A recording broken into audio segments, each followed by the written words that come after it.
বাংলার Luther king এর দরবারে আছে কষা জাহেদ।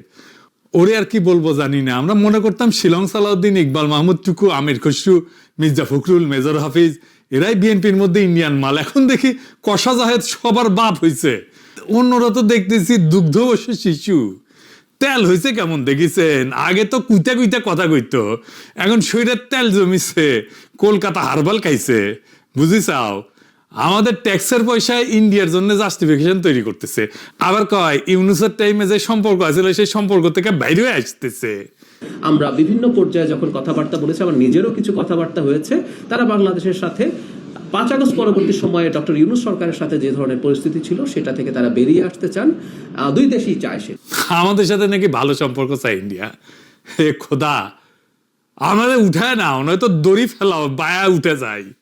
এমন নির্লজ্জ নতজানু একটা সরকার বাংলাদেশ চালাইতেছে। যেন হাসিনার ফ্যাসিবাদের পিছে ইন্ডিয়ার কোনো হাত ছিল না। ইন্ডিয়া খুব ভালো ছেলে, সন্ধ্যাবেলা হাত মুখ দিয়া পড়তে বসে। বিএনপিতে একসময় বিদায় নিবি, কষা জাহেদ যেন পলাইতে না পারে খেয়াল রেখেন। প্রত্যেকটা চিহ্নিত ইন্ডিয়ান দালালদের ধরে খাঁচার মধ্যে ভরবেন। সিল লাগান এডিটর সাহেব, কষা জাহেদ আগে, ইন্ডিয়ান দালাল, শিলং সালাউদ্দিন, আমির খসরু, মেজর হাফিজ, ইকবাল মাহমুদ টুকু, মির্জা ফখরুল মারিছেন। মাথায় রেখেন, ভুলে যান না, প্রত্যেকটা ইন্ডিয়ান দালালকে এক এক করে সিল মারবো। যাই হোক, আসেন আজকার আলাপ পুষিন। আমরা এই ঘটনার আগা পাঁচতলা বিবেচনা করে দেখব কেন এটা ঘটিচ্ছে আর বাংলাদেশ কি করে না। দেখেন, কাঁটাতারে ওই পারে একদল মানুষ, মেয়ে আছে, পুরুষ আছে, কোলে বাচ্চা আছে, তারা বাংলায় কথা বলে। তাদের পকেটে ভোটার কার্ড আছে, আধার কার্ড আছে, প্যান কার্ড আছে, তবু তাদের ধৈর্য আয় না। রাতের অন্ধকারে সীমান্তে দাঁড় করায় দেওয়া হয়েছে, বলা হয়েছে তোমরা বাংলাদেশি, তোমরা ওই পারে যাও। এখন আমি আপনাদের একটা সহজ প্রশ্ন করি, কেউ যদি সত্যি ভারতের নাগরিক হয়, ভারত তারে বাংলাদেশে ঠেলা দেয় কেন? আর কেউ যদি সত্যি বাংলাদেশি হয়, তাহলে কাগজ দিয়া, তালিকা দিয়া ভদ্রভাবে ফেরত পাঠায় না কেন? এই রাতের অন্ধকারে গেট খুলে মানুষ ঠেলা দেওয়া, এটার নাম কি? এর কি জিনিস? এটা একটা নাম আছে পুশিং বা পুশব্যাক। আর আজকে আমরা দেখবো এটা নতুন কিছু না, এটা পুরানা খেলা। এটা প্রতিবার একই সময় একই ছকে ফিরে ফিরে আসে। চলেন দলিল ধইরা আগাই, কবে কবে এটা হয়। পশ্চিমবঙ্গে নতুন সরকার এসেছে, বিজেপি সরকার। মুখ্যমন্ত্রী বাটপাট শুভেন্দু অধিকারী 7 জুন কলকাতার কাছে নিউ টাউনে দলের এক অনুষ্ঠানে দাঁড়ায় কইল যে প্রায় 4800 অবৈধ বাংলাদেশিকে তারা ইতিমধ্যে সীমান্তের ওপারে পাঠিয়ে দিচ্ছে। আরো 836 জন হোল্ডিং সেন্টারে আছে, অপেক্ষা করতেছে। সব মিলায় প্রায় 5000। এই নীতির নাম ওই বাটপাট দিছে ডিটেক্ট, ডিলিট অ্যান্ড ডিপোর্ট। খুঁজে বের করো, মুছে ফেলো, বাইর করে দাও। মানুষ নিয়ে কথা হইতেছে, খেয়াল করেন, মুছে ফেলার ভাষা, গণহত্যার ভাষা। তো পদ্ধতিটা কি? পুলিশে বলা হয়েছে সন্দেহভাজন কাউরে আদালতে তুলবা না, সোজা বিএসএফ এর হাতে তুলে দিবা। শুভেন্দু নিজেই কইছে এদের সরাসরি বিএসএফ এর হাতে তুলে দেওয়া হইতেছে। অর্থাৎ কোনো বিচার নাই, কোনো যাচাই নাই, কোনো প্রমাণ নাই। সন্দেহ হইলে কাঁটাতারের ওই পারে। ভারতের নিজের সুপ্রিম কোর্ট 2024 সালের নভেম্বরে এই ধরনের নাগরিক যাচাই ছাড়া বহিষ্কার আর বাড়িঘর ভাঙার বিরুদ্ধে রায় দিছিল। সেই রায় অগ্রাহ্য কইরা এই বাটপার শুভেন্দু অভিযান চালাইতেছে। কেমন জাউরার জাউরা দেখেন, দেন সিল মেরে দেন শুভেন্দুরে, জাউরার জাউরা সিল মেরে দেন। এবার বুঝেছেন কষা জাহেদ আর শুভেন্দু যে মেলায় হারায় যাওয়া দুই ভাইটা একসাথে দেখেন এডিটর সাহেব। আবার সিল মারেন দুইটার উপরে, মেলায় হারায় যাওয়া দুই ভাই। আর সীমান্তে কি হইতেছে? কোচবিহার, পঞ্চগড়, ঠাকুরগাঁও, একের পর এক জায়গায়, বিভিন্ন জায়গায় বিজিবি এই পুশিন আটকায় দিতেছে। জুনের শুরু থেকে অন্তত 20টা পুশিনের চেষ্টা হয়েছে, কয়েকশো মানুষকে নিয়ে। কোচবিহারে মেখলিগঞ্জে এক রাতে 40 জন জিরো লাইনে আটকা পড়েছিল, দুই দেশের মাঝখানে। এবার দেখি পুশিন জিনিসটা আসলে কি।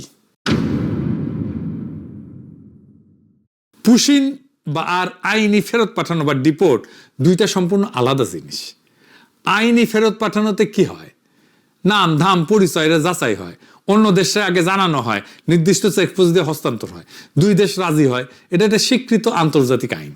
আর পুশিনের কিছুই হয় না, রাতের আধারে কাঁটাতারের গেট খুলে মানুষ ঠেলে দেওয়া হয়। আন্তর্জাতিক আইনে এর একটা নাম আছে, কালেকটিভ এক্সপালশন, গণবহিষ্কার। আর এটা বেআইনি। পুশিন আর সীমান্ত হত্যা দুটোই বিচার বহির্ভূত কাজ। দেশীয় এবং আন্তর্জাতিক দুই আইনই ভাঙে। আর জোর কইরা ঠেলে দেওয়া হতভাগ্যদের বাংলাদেশে অনুপ্রবেশকারী বলে চালানো হয় প্রমাণ ছাড়াই। কিন্তু বাস্তবে ধরা পড়ে কারা? বিজেপির হিসাব অনুযায়ী 2025 সালের মে থেকে 2026 জানুয়ারি পর্যন্ত অন্তত 2303 জনকে পুশিং করা হয়েছে। এর মধ্যে 126 জন ভারতীয় নাগরিক, 38 জন মিয়ানমারের নাগরিক।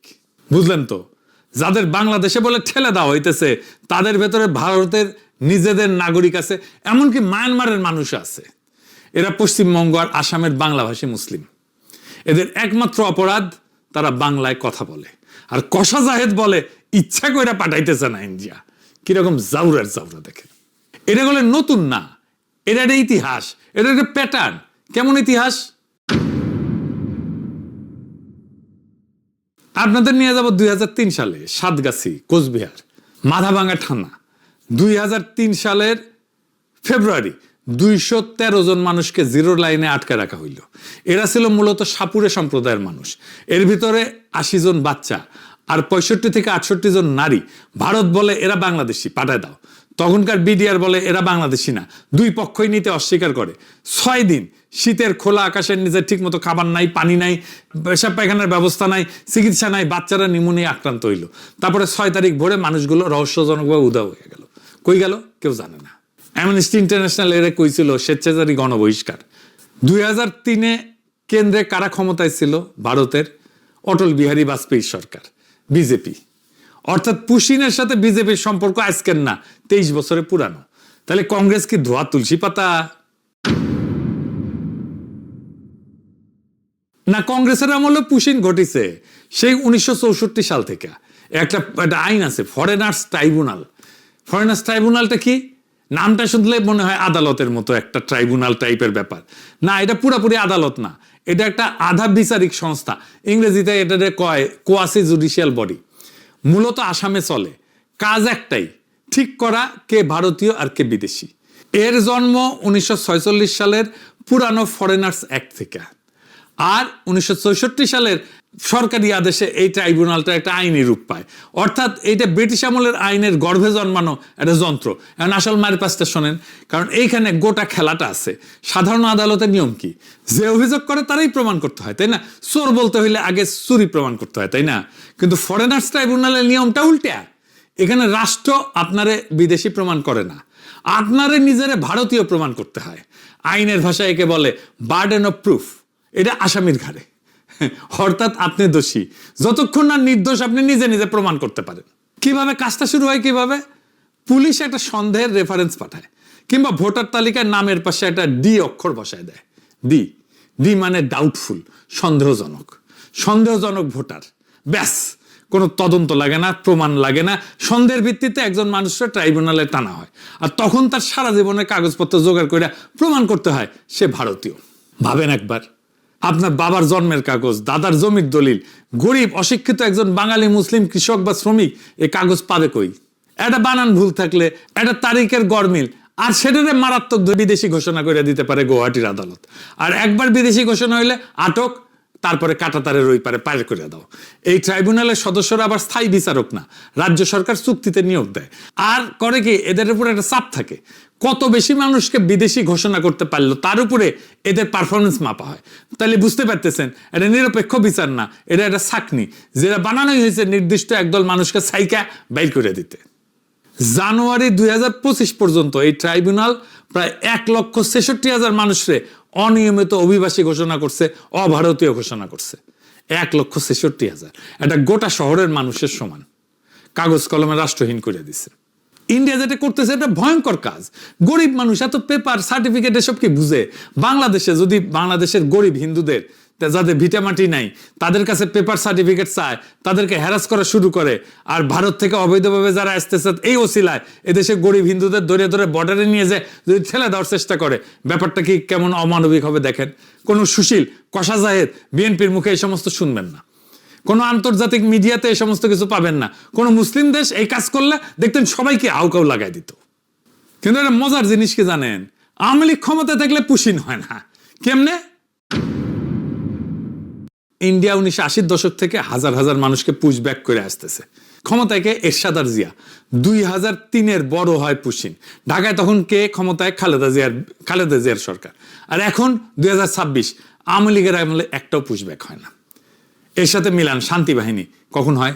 যখন আওয়ামী লীগ ক্ষমতায় থাকে না। এটা কি নিছক কাকতালীয় ব্যাপার? আওয়ামী লীগ ক্ষমতায় থাকলে দিল্লি পুশিন এড়ায় চলে, কারণ এতে বন্ধু সরকার বিব্রত হয়। আর আওয়ামী লীগ না থাকলে দিল্লির খরচ কমে যায়, তখন ঢাকা শত্রু হইয়া যায়, চাপে রাখা যায়, আবার ভিতরে হিন্দুত্ববাদী ভোট চাঙ্গা করা যায়। এক ঢিলে দুই পাখি। হিউম্যান রাইটস ওয়াচ নিজেই বলছে পশ্চিমবঙ্গ আর আসামের নির্বাচনের আগে রাজনৈতিক ফায়দার জন্য এই অভিযান জোরদার করা হয়েছে।